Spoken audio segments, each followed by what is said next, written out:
Bienvenue sur le plateau de territoire et aménagement. Le chantier du drainage des eaux pluviales de Brazzaville, ce chantier est à présent terminé, du moins dans sa première phase. Les inondations spectaculaires que l'on constatait en centre-ville, notamment au rond-point de la Coupole, ces inondations ne sont plus qu'un triste souvenir, elles ne se produiront plus. Alors pour faire le point de tout ça, nous recevons sur notre plateau le chef du département aménagement aux grands travaux, M. Philippe Bakobi, qui a suivi ces travaux de bout en bout. M. Philippe Bakobi, bonsoir. Bonsoir. Et merci d'accepter notre invitation. Pour vous interroger, je suis avec Michel Aubonne. Michel, bonsoir. Bonsoir. Alors, avant tout ça, allons sur le terrain grâce à un reportage de Flore Nano Konga. Fini les tracasseries de circulation observées au centre-ville de Brazzaville et dans les quartiers environnants après les pluies diluviennes. Ces blocs urbains qui constituaient jadis un casse-tête des eaux pluviales et leurs effets collatéraux ont été assainis par le biais de la première phase des travaux de réhabilitation et d'extension du réseau de drainage des eaux pluviales à partir des collecteurs naturels vers le fleuve Congo. Financé par l'Agence française de développement dans le cadre du CD2, contrat de désendettement et de développement entre cette institution financière et la République du Congo, ces travaux réalisés par la société FHTP sous le contrôle de l'ingénieur conseil Burgiap Egypte sont totalement achevés. L'objectif de ce projet, c'était d'améliorer les conditions en cas de fortes pluies pour éviter les inondations pour les quartiers. Ces marchés ont été réalisés en 2 ans par l'entreprise EFAGE, supervisée par le bureau de contrôle Egypte, et on en est très satisfait. La maîtrise d'ouvrage du projet était des GGT. On a une collaboration qui s'est très bien passée et les ouvrages aujourd'hui ont montré leurs bons résultats. Nous aimerions savoir si vous avez d'autres projets à réaliser avec l'État congolais. Oui, tout à fait. On a beaucoup de projets en cours, alors notamment sur l'assainissement. Ce travail sur le centre-ville est en fait une des briques de nos grandes interventions sur l'assainissement dans Brazzaville. On a un premier projet qui était dans le cadre du projet Corniche, construction de la route de la Corniche, où on a travaillé également sur la réhabilitation du canal de Makelekele, dans les quartiers sud de Brazzaville. Ce travail est en cours, le canal est en cours de réhabilitation. Les riverains sont déjà en train de s'emparer de cet ouvrage qui permet d'assainir le quartier. Et on aura également une deuxième phase qui va être lancée prochainement dans les 5 autres collecteurs de la ville, donc notamment la Tsiemem, Filou. On est en train de finaliser les études et on espère démarrer les travaux en 2018 sur cette deuxième grande phase. Et pensez-vous que ces travaux ont été réalisés selon les règles de l'art? Ah oui, tout à fait. Tous les marchés de l'AFD sont faits selon des qualités et des règles de l'art très élevées. Et donc l'appel d'offres a permis de sélectionner des entreprises de rang international et on est très satisfait aujourd'hui des ouvrages. Focalisé sur 3 lots, le projet concernait l'aménagement des rivières Mission, Foix et Madoukou, dont les travaux ont visé, entre autres, 2 tronçons enterrés d'ouverture pour la collecte des eaux allant de la PV en face du stade Saint-Denis, en Pila, jusqu'à hauteur des brasseries du Congo en passant par le siège du PCT, la stabilisation de la ravine du CHU, la construction d'un double dallo pour le franchissement du boulevard Denis Sassou Nguesso au niveau du rond-point de la Coupole et d'autres ouvrages connexes au cœur même du centre-ville. Ici, nous sommes sur la partie qu'on appelle la partie lot 3 de Madoukou, où nous avons réalisé des ouvrages 4 de grande section, puisque la section intérieure de la première partie de l'ouvrage qui part du rond-point du Pujamessa et qui va descendre jusqu'au niveau de Haverda a une section courante de 4,50 m de large à l'intérieur par 3,80 m de haut. Donc vous voyez un peu la section que ça peut représenter. Et elle se continue dans la rue Léon Jacob par une section qui, elle, fait 5,10 m de large par 3,80 m de haut. Donc des ouvrages 4 qui sont énormes. Dans le cadre de nos travaux, nous avons aussi réalisé au niveau du rond-point de SC-Log ici une réhabilitation de cette partie de rond-point qui avait des soucis de drainage d'eau et qui détériorait la chaussée. Donc nous avons reconstruit un caniveau collecteur qui va récupérer donc les eaux de la chaussée et nous avons redéfini le profil de la chaussée au niveau de ce rond-point. Ça, c'est la partie où nous nous trouvons. Dans le port, nous avons réalisé la liaison entre une chambre d'assainissement existante, c'est-à-dire un ouvrage de génie civil qui avait été construit il y a un certain nombre d'années, et le port. Et là, nous avons fait ce qu'on appelle un ouvrage double canal. Pourquoi double canal? Tout simplement parce que le volume total à faire transiter nécessitait une section de circulation de 16 mètres carrés. Or, vu la profondeur qui était disponible, qui était définie par le niveau du fleuve et le point amont, c'est-à-dire le niveau de cette chambre-là, nous n'avons pas pu faire un canal de 4 mètres par 4 mètres, c'est-à-dire 4 mètres de profondeur. Donc nous avons fait 2 canaux jumeaux de 4 mètres de large et de 2 mètres de haut qui vont se rejeter dans le fleuve. Ceci permet à Madoukou maintenant d'être directement en liaison avec le fleuve. Le dernier chantier est le chantier de ce qu'on appelle le lot 2, qui est situé entre le rond-point de la coupole et le fleuve, en passant par le centre du City Center, descendant donc la rue des Reims, passant devant un chantier qui s'appelle le chantier Ecobank et en face un bâtiment qui s'appelle le bâtiment Elbow et qui va effectivement lui se rejeter dans le fleuve. La section de cet ouvrage-là est un peu plus faible. Pourquoi? Parce qu'elle correspond en fait au dédoublement d'un ouvrage existant qui n'était pas suffisant pour permettre de transiter l'intégralité du volume d'eau qui arrive des cours d'eau amont. Depuis que cet ouvrage est fait, force est de constater quand même que tant au rond-point de la coupole qu'au rond-point de City Center et que sur toute cette zone-là, il n'y a plus d'inondation. Même après les pluies torrentielles? Même après les pluies torrentielles que nous avons eues il n'y a encore pas très longtemps, puisque là maintenant on rentre vraiment dans la période des pluies, on a effectivement maintenant le résultat escompté puisque les gens ne sont plus noyés. C'était quand même l'objectif fondamental, rapporter une qualité de vie qui soit en adéquation avec la politique générale mise en place dans ce pays. Donc l'objectif, il est tenu. Et on tient particulièrement à remercier et l'État et la DGGT de nous avoir permis de faire ce travail-là et aussi naturellement l'AFD de nous avoir aidés dans ces travaux-là puisque c'est eux qui ont aussi subventionné cette opération. Une stratégie d'aménagement et de gestion optimale des réseaux de drainage en milieu urbain afin de mettre les populations riveraines de ces collecteurs et les usagers des principales artères de la ville à l'abri de tous les dangers liés aux inondations et aux eaux stagnantes sur la chaussée. Je suis surpris aujourd'hui, on me dit il faut prendre cette voie et c'est maintenant bitumé et vous pouvez rouler. Avant ces travaux-là, nous on contournait là-bas et on était un peu découragés, mais entre-temps, je suis vraiment ravi. Je suis ravi, je prends le raccourci, je sors là directement, il n'y a pas de problème. Avant ces travaux, ici, dans le quartier, la route était dégradée. Maintenant, avec l'effort du gouvernement, notamment du président de la République, nous sommes en train de constater que vraiment c'est bon.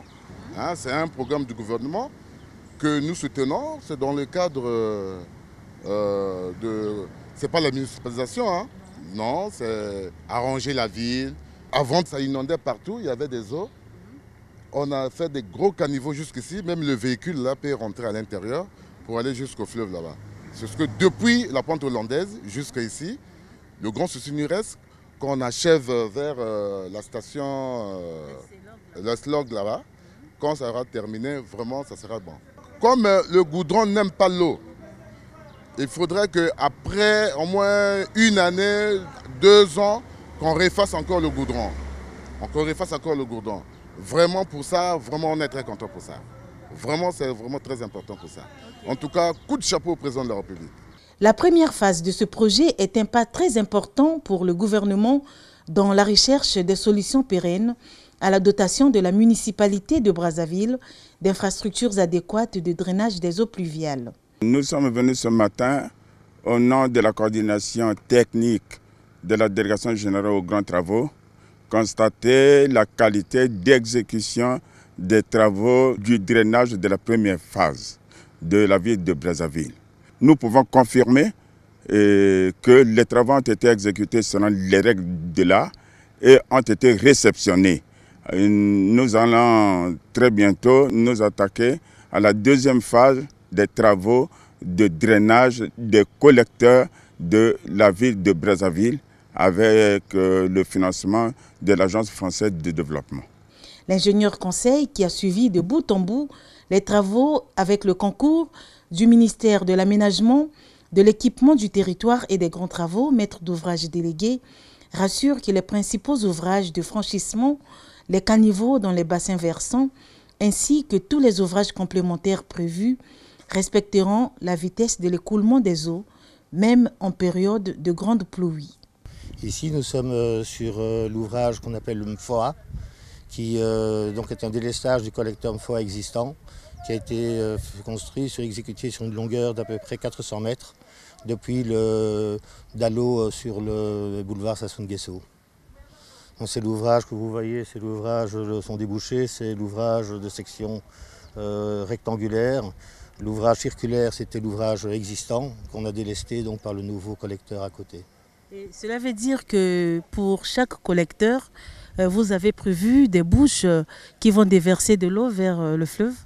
Nous avons délesté 2 collecteurs, le collecteur Madoukou, qui débouche au niveau du port autonome de Brazzaville, et le collecteur Mfoa. Et donc les 2 collecteurs débouchent dans le fleuve. Monsieur Bosman, le chantier est presque à son terme et nous aimerions savoir combien d'ouvriers a-t-il mobilisé? Au départ, il y avait 280 personnes. Aujourd'hui, il en reste une centaine. Ça a été donc au fur et à mesure de l'avancement des travaux, ça a été dégressif. Donc de près de 300 personnes, 282 si je me souviens bien tout au début et une centaine aujourd'hui. Le projet aura un impact positif sur notamment les problèmes d'inondation qu'on avait dans les quartiers au niveau de la pointe hollandaise, principalement, qui devraient être maintenant résolus. Après la réalisation de la première tranche du projet de drainage pluvial de Brazzaville, le cap sera mis sur la deuxième, consacrée principalement à l'aménagement des rivières Kélé-Kélé, Filou, Latiémé, puis la 1 et 2, dont les études de faisabilité sont déjà réalisées. Alors, M. Bakoubi, dites-nous un peu, ce projet a été motivé par quoi? Je veux dire, il a été initié suite à quel constat sur le terrain? En ce qui concerne le drainage pluvial sur Brazzaville, vous êtes sans ignorer que Brazzaville connaît une croissance très rapide. Donc le réseau de drainage des eaux pluviales est tellement dégradé, voire inexistant dans certains quartiers de la ville, ce qui ne permet pas d'écouler les eaux correctement dans la ville. Voilà. Donc l'objectif de ce projet, c'est de faire passer les inondations dans la ville sans que ça ne cause des dégâts. Ah, d'accord. Et comme ça, comment se présente ce projet? En quoi consiste-t-il exactement? Bon, le projet, il consiste à drainer les eaux pluviales, principalement à recalibrer ou créer des collecteurs pour délester les ouvrages qui existent actuellement parce qu'ils ne fonctionnent plus. Quand vous voyez que lorsqu'il pleut, les eaux stagnent dans la plupart des quartiers et les eaux ne vont pas jusqu'au fleuve Congo parce que les ouvrages actuels sont sous-dimensionnés et ne répondent plus. Vous voyez que toutes les eaux sont drainées vers le centre-ville et comme il n'y a pas le passage pour aller jusqu'au fleuve, ces zones sont obligées de stagner et ça crée des inondations. Et souvent, dans certains quartiers, les gens ont les pieds dans l'eau. Et comment ça s'est passé, les différentes étapes de l'exécution de ce projet? Bon, je vais d'abord vous faire un récapitulatif parce que voilà. Le projet de drainage pluvial est financé par l'Agence française de développement. En 2010, le Congo avait atteint le point d'achèvement pauvreté endettée en 2010 et le Club de Paris avait donc annulé la dette du Congo à 100%. Et pour cela, la France avait fait comme un accord bilatéral à travers ce qu'on appelle le contrat de désendettement de développement, le CDD. C'est-à-dire que la dette due par le Congo envers la France nous est retournée sous forme de projet d'aménagement. Donc ce projet est financé dans ce cadre par l'Agence française de développement. Il s'agit principalement pour la première tranche de ces travaux, de 3 rivières. La première rivière, c'est l'aménagement de la mission. Vous voyez, à côté du CHU, là où il y a le château d'eau, là, en bas, il y avait une érosion très régressive, là, qui menaçait même la voie. Donc, le premier collecteur a aménagé, c'est celui-là, l'aménagement du ravin de la mission. Il était question, je dis bien en première phase, d'aménager cette ravine et de construire un dalo sur le boulevard Denis Sassou Nguesso, vous voyez, vers vers le cadastre en descendant. Oui. Ça, c'est la première rivière aménagée. La deuxième, c'est la mission, plutôt l'Amphoi. Vous voyez que l'Amphoi s'est arrêté à un niveau, quand vous voyez le commissariat de police qui se trouve en face de, si vous vous rappelez, le bureau des quais. Il y a un commissariat de police qui est là. Il était question de construire un double d'Alola et un collecteur de délestage pour permettre les eaux de l'Amphoi d'aller jusqu'au fleuve. Et la troisième rivière, c'est Madoukou. Il fallait donc faire un collecteur, délester ce collecteur. Sur première tranche, ça faisait 705 mètres, la deuxième 400 mètres, et le dernier tronçon, pour arriver au fleuve, fait 45 mètres en traversant les installations du port. Voilà donc la consistance des travaux de ce projet de drainage pluvial dans les eaux de la ville de Brazzaville. Et comme ça, on n'a pas pensé à la Tchémé? J'ai dit en première phase. Première phase. En première phase, d'abord ces trois rivières-là. La Mission, l'Amphoi et Madoukou. Voilà, en première phase. Et quelle a été la société qui a exécuté les travaux? Après appel d'offres, la société Eiffage TP a gagné le marché. Donc les travaux sont réalisés par l'entreprise Eiffage. Il faut que je précise que lorsqu'on on fait ce genre de projet, il y a une phase travaux et une phase mission de contrôle. Il y a Eiffage réalise les travaux et la mission de contrôle, c'est Égypte, le groupement Boujap-Égypte, qui fait le contrôle pour le compte de la délégation générale de grands travaux. Combien ont-ils coûté ces travaux et comment ont été financés ce projet? Le projet de drainage pluvial, en ce qui concerne les travaux de Eiffage, c'est beaucoup plus sur Madoukou, où il y a eu beaucoup de travaux. Mais l'ensemble du projet faisait au départ, sans l'avenant, il coûtait 6 milliards 300 millions. De francs CFA. De francs CFA. 6 milliards 300 millions de francs CFA. Initialement prévu pour durer 12 mois. On est passé à un premier avenant qui nous a amené le projet à 8 milliards et pour une durée de travaux de 15 mois. Ensuite, nous avons eu un autre avenant, le deuxième, je pourrais vous le détailler, le deuxième qui nous a amené le projet maintenant à 11 milliards de francs CFA. Détaillé, vous avez dit? Bon, je disais que la première tranche, nous avons eu la mission. Au niveau de la mission, nous avons stabilisé la ravine du CHU. Maintenant, en aval, nous avons trouvé, si vous voyez la banque sino-congolaise qui s'est construite, elle s'est construite sur le ravin, sur le collecteur de la mission.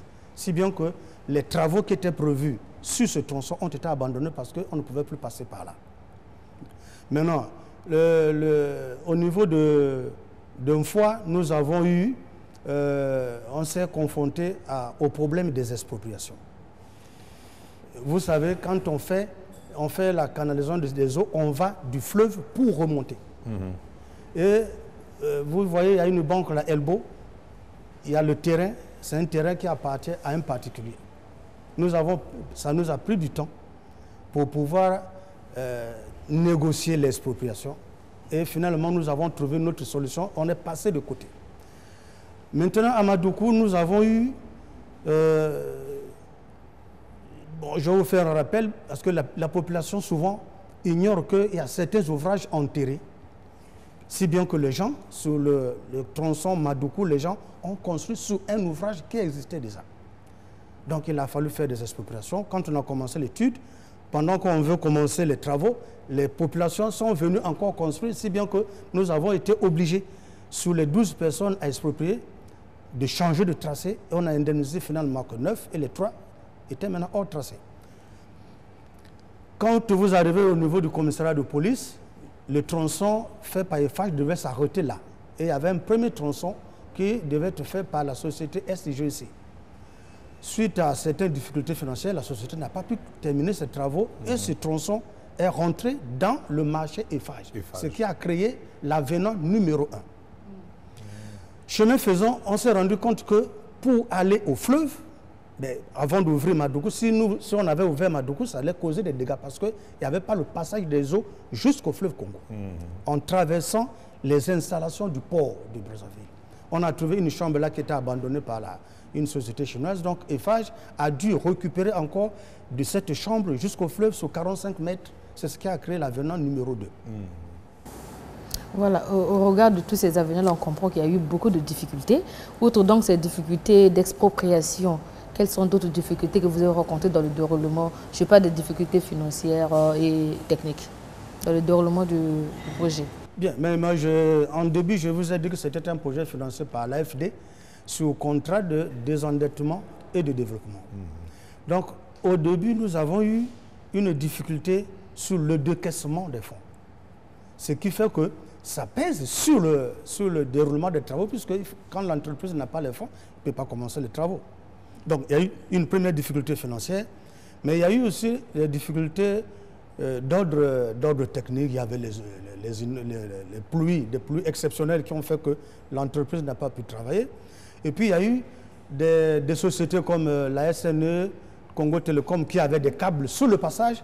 Et ça nous a pris presque 3 mois pour que Congo Télécom, la SNE et la SNE viennent pour que leur réseau soit mis en ordre pour que le collecteur puisse passer. Vous avez vu que lorsque on a ouvert le boulevard Sassou Nguesso à ce niveau, un peu tardivement, parce que les travaux de remise en état du réseau de Congo Télécom nous ont pris beaucoup de temps. Et parlant du personnel, lesquels ont travaillé sur ce chantier? Sur le chantier Eiffage, le chantier Eiffage a fait appel à du personnel à la fois français et beaucoup plus les ouvriers congolais. Il y a eu autour de 72 ouvriers qui ont travaillé sur ce chantier, des Congolais. J'aurais appris que ce projet inclut un volet gestion des déchets. Comment s'exécute ce volet? Bon, quand vous prenez l'intitulé du projet avec l'Agence française de développement, il est dit projet de drainage pluvial et de gestion des déchets. Donc, il y a un volet drainage pluvial, c'est-à-dire qu'il fallait soit recalibrer ou créer des collecteurs de délestage. Et il y a le volet de gestion des déchets. Avec la société Nodalis, la FUD avait pris l'initiative de recruter un opérateur privé international, parce qu'on a lancé un appel d'offres international. Pour recruter un opérateur qui devait s'occuper de la collecte des déchets, de la pré-collecte jusqu'à l'enfouissement. En octobre 2016, nous avons eu, on a fait des réunions de comité de pilotage, et c'est en ce moment-là que la société Averda a apparu. Face à cela, donc nous n'avions plus continué les travaux de Nodalis sur la gestion des déchets. Mais les études sont disponibles au niveau de la délégation. Donc Nodalis a été écarté au profit d'Averda. Au profit d'Averda. C'est arrêté parce qu'il ne peut plus continuer, parce qu'il y a eu un contrat Averda avec l'État congolais. Avec l'État congolais. Et puis il y a un autre volet. Il y a une ONG, Eau et Assainissement pour l'Afrique, EAA, qui avait le volet campagne d'information pour que les populations soient informées sur les risques de pollution des eaux et des inondations. Et il y a une autre société aussi qui s'appelle le GRET, qui devait s'occuper de former les pré-collecteurs. Vous voyez, Averda travaille sur les voies bitumées. Là où il n'y a pas la voie bitumée, nous utilisons encore ce qu'on appelle traditionnellement les pousse-pousse. Les pousse-pousse. Donc, le GRET forme ces pré-collecteurs-là dans ce métier, parce que c'est toute une chaîne, la gestion des déchets. On commence de la pré-collecte jusqu'à l'enfouissement. Parce que la pré-collecte, il faut arriver à un certain moment où on fait le tri des déchets pour pouvoir les amener dans une telle cas à l'Ifula, parce qu'Averda va traiter ces déchets à l'Ifula. Donc nous, avec la FUD, on s'est arrêté à ce niveau-là, parce que quand la société Averda est créée, nous n'avons plus continué sur ce volet-là. En guise de conclusion, je retiens ce soir que les travaux de drainage des eaux pluviales à Brazzaville sont terminés, complètement terminés, c'est ça? Aujourd'hui, je vous l'affirme que les travaux de drainage première phase sont actuellement achevés. Nous allons, dans quelques jours, procéder à la réception provisoire. Je dis bien provisoire. Parce que dans ce genre d'ouvrage, on fait d'abord une réception provisoire pour pouvoir essayer de voir si les ouvrages vont fonctionner correctement. Bon, maintenant, avec l'arrivée des pluies, qu'est-ce que les Brazzavillois vont constater sur le terrain? En ce qui concerne les 3 rivières dont je viens de parler, les populations vont constater qu'il n'y aura plus d'inondations. Vous voyez Madoukou, en partant de là où les premiers travaux s'étaient arrêtés, on arrive au passage à niveau. Et nous passons le caniveau enterré, le collecteur enterré, passe par le rond-point, plus jamais ça, en passant par la Siat, et prend la voie sur la Congolaise, et se déverse au fleuve Congo. Dans la zone où se trouve la résidence privée du chef de l'État, à l'époque, il y avait même des inondations là. Avec ce nouveau collecteur-là, qui va permettre que toutes les eaux soient drainées facilement jusqu'au fleuve, on ne pourra plus avoir ces phénomènes d'inondation. Bon, M. Bakobi, vous venez de terminer la première tranche du projet drainage pluvial de Brazzaville. Parlez-nous maintenant de la deuxième tranche. Présentez-nous cette deuxième tranche. Bien. L'objectif du projet de drainage des eaux, c'est de pouvoir assainir l'ensemble de la ville de Brazzaville. Donc nous avons eu une première phase qui concernait les 3 premières rivières que j'ai citées, Mission, Foy et Madoukou. En deuxième phase, nous avons déjà lancé ce qu'on appelle une préqualification pour aller à la deuxième phase qui va concerner les rivières La Tchémé, Kele-Kele. Pour ceux qui ne connaissent pas Kele-Kele, quand vous prenez la rue Ndolo en allant vers le CG Aneto, la rivière là que vous traversez là, ça s'appelle Kele-Kele. La Tchémé, elle est connue de tout le monde. Et puis, au niveau de Mpila, pour ceux qui connaissent le quartier de Mpila, vous verrez que actuellement, quand il pleut, les gens sont inondés. Les eaux stagnent toujours parce qu'il y a 2 petites rivières. Dans quelle zone? Bon, quand vous êtes sur... vous voyez les 2 tours jumelles. Oui. La zone qui est autour des 2 tours. Mais Yoro, oui, mais Yoro, c'est... Bon, pour ceux qui ont suivi Télé Congo le 3 octobre, vous savez que Yoro, tout le monde a su que ça s'appelait Yoro Jam, c'est le nom d'un Béninois. C'est le nom d'un... Ce n'est pas un nom congolais. Ah, d'accord. Non, mais c'est un nom connu par les Congolais. Les gens connaissent que c'est Yoro. C'est dans cette zone-là que nous allons aussi assainir. Et puis, il y a la rivière Mfilou, en deuxième phase. Donc, nous avons la Tchémé, Kele-Kele, Mpila 1, Mpila 2 et Mfilou. Bien, mais je vais quand même dire que pour là où je peux déjà vous dire que la Tchémé ne sera pas facile. Ne sera pas facile parce que quand vous allez au rond-point de Mikalou, il y a une rivière qui s'appelle la Mikalou, la Tchémé part de là-bas jusqu'au fleuve. Il va falloir faire partir autour de 300 parcelles et déplacer près de 1700 personnes. Cela veut dire qu'il faut, dans la réalisation de cette deuxième phase du projet, le gouvernement doit y mettre pour pallier le problème des expropriations. Vous parlez de plus de 300 familles à déplacer. Oui, 300 familles et, si j'ai bonne mémoire, il y a autour de 1700 personnes qui sont impactées.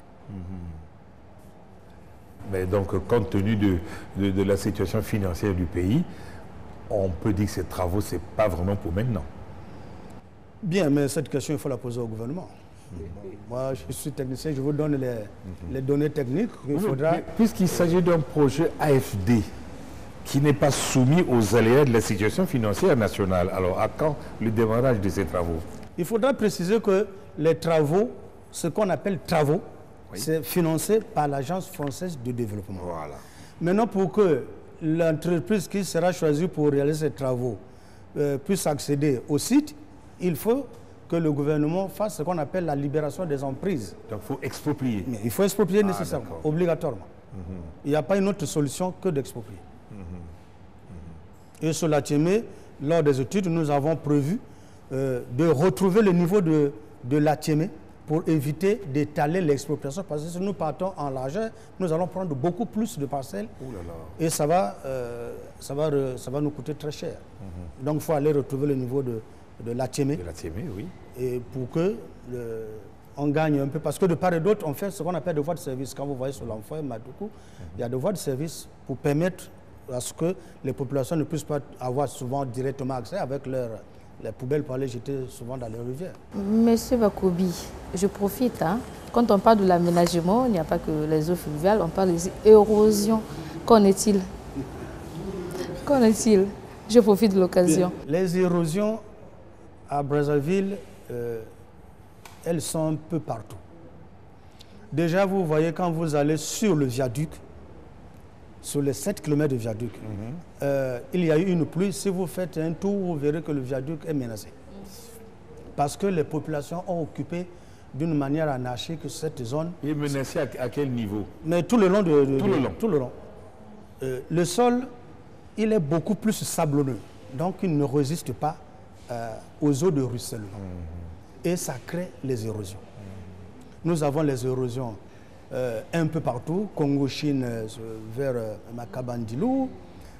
Nous avons... Le nouveau lycée qui est au domaine, là, est menacé de il est menacé parce que lorsqu'on a commencé les travaux d'aménagement de ces voies, le financement n'a pas suivi. Si bien que les entreprises avaient abandonné les chantiers, c'est ce qui a fait que, au fur et à mesure qu'il pleut, s'il y avait 500 mètres d'érosion, on a autour de 1 km, 2 km d'érosion. Mais il faudra s'y mettre. Mais je ne peux pas vous donner autre précision sur cela. Oui, c'est que les érosions, elles sont très régressives. Et nous avons fait des évaluations, mais c'est énorme. Mais avant de lancer ces travaux, M. Bakoubi, on n'a pas tenu compte de la délicatesse de ces terrains? Les travaux du viaduc. Ou du viaduc, ou du lycée, ou de... Des infrastructures qui sont menacées par les érosions actuellement. Mais les infrastructures sont menacées par les régions parce que le financement n'a pas suivi. La seule réponse que je peux vous apporter, c'est celle-là. Mais l'érosion, il faut lutter contre l'érosion, il faut faire les travaux, il faut faire les canalisations pour drainer les eaux. Si on ne draine pas les eaux, l'eau, vous savez que l'eau, on ne l'arrête pas. Il n'y a aucun fétiche d'arrêter l'eau que de faire les travaux, de la canaliser. Absolument. Comme on a fait pour le... Comme l'enfant, vous voyez que Madoukou maintenant, là, si vous y allez, quand il pleut, l'eau n'est plus là. Elle est arrivée tout de suite au fleuve. D'accord. L'enfant, c'est la même chose. L'eau est arrivée vite au fleuve. Il faut seulement souhaiter que la population ne déverse pas les déchets dans... Mais justement, c'est ça. C'est pour cela que dans la composante que je vous ai citée, la composante EA, c'était d'informer les populations pour ne pas qu'on arrive à ces gestes-là. Si vous arrivez au niveau du collecteur de l'Enfant vers Elbo, vous verrez que c'est toute une usine de bouteilles qui est là. Oui, tout à fait. Tout est là, mais c'est ça. Il faut conscientiser les populations. Voilà, M. Bakoubi, nous arrivons au thème de notre entretien. Je rappelle que vous êtes le chef du département aménagement aux grands travaux et que vous êtes venu nous faire constater la fin du chantier du drainage des eaux pluviales de Brazzaville, du moins dans sa première phase. À moins que vous ayez quelque chose à ajouter pour conclure. Non, mais je crois que le résultat va se faire voir sur le terrain. Voilà. Il n'y a pas un autre mot à dire, c'est d'aller sur le terrain, de constater qu'il n'y aura plus les inondations sur ces 3 premières rivières que nous venons d'assainir. Voilà. Déjà, on n'a pas constaté ça la dernière pluie là. Il y a eu une grande pluie avant-hier, on n'a pas constaté les vous avez vu qu'il n'y a rien eu. C'est ce que j'ai dit, on n'a pas constaté. Parce que l'eau est arrivée tout de suite au fleuve. Voilà. Parce qu'à l'époque, à chaque pluie, tout de suite, il y avait une inondation, notamment dans la zone de la coupole. Dans la zone de la coupole. Le fait qu'on a fait les travaux, il n'y a plus d'inondation. Voilà. Maintenant, il va falloir faire la maintenance. Oui. Il y a ça, il y a ce dernier volet. Parce que les populations, bon, si les composantes que j'ai citées, EAA et les autres, parviennent à faire passer le message auprès des populations pour que les populations prennent conscience de ces ouvrages pour ne pas que ce soit obstrué, je crois qu'il n'y aura plus d'inondation. D'accord. Monsieur Bakoubi, on ajoute une question là. Le drainage des eaux pluviales, est-ce que ça ne concerne que Brazzaville ou alors c'est un projet national? Merci pour cette question, pour que je puisse vous donner aussi cette information. Le drainage pluvial ne concerne pas que seulement Brazzaville. Bon, pour dire en un terme plus correct, c'est l'assainissement des villes. Avec l'Agence française de développement, nous sommes actuellement sur Pointe-Noire. Ah, en ce moment? En ce moment, si nous sommes sur Pointe-Noire, nous sommes sur 5 rivières autour du centre-ville. Nous avons la Loya, la Tikobo, la Songolo, l'eau noire. Actuellement, le projet est déjà très avancé, nous sommes sur les études. Pour ceux qui connaissent les études, nous sommes sur l'avant-projet sommaire. Il va falloir aussi assainir la ville de Pointe-Noire. Donc les travaux n'ont pas encore commencé? Les travaux n'ont pas commencé, nous sommes encore sur les études. Les études, d'accord. Les études vont bon train, mais comme je vous ai dit, nous allons toujours être confrontés au problème des expropriations parce que par rapport à Brazzaville, Pointe-Noire, les gens ont colonisé complètement toutes les rivières. Tout à fait. Si vous partez à la Songolo ou bien à la Loya, dernièrement, moi j'y avais fait un tour, mais il y a quand même l'incivisme des populations. Ceux qui ont occupé la Loya, ils vont construire sur la Loya. Si bien que les zones ne peuvent plus partir vers la mer. Vous savez que Pointe-Noire est très en dessous au niveau de la mer. Tout à fait. Donc nous avons ce projet-là actuellement à Pointe-Noire. À l'étude. Donc il s'agit là-bas aussi de mettre fin aux inondations que nous constatons dans la ville de Pointe-Noire. Il s'agit de mettre fin à ces inondations. La situation est plus critique à Pointe-Noire, comme je venais de vous le dire, mais je crois qu'il faut tenir. On y arrivera. D'accord. Bon. Merci à vous qui avez suivi l'émission Territoire et Aménagement qui est diffusée tous les lundis à 20h50 sur Télé Congo. Mais vous pouvez aussi suivre cette émission sur YouTube. Rendez-vous au prochain numéro.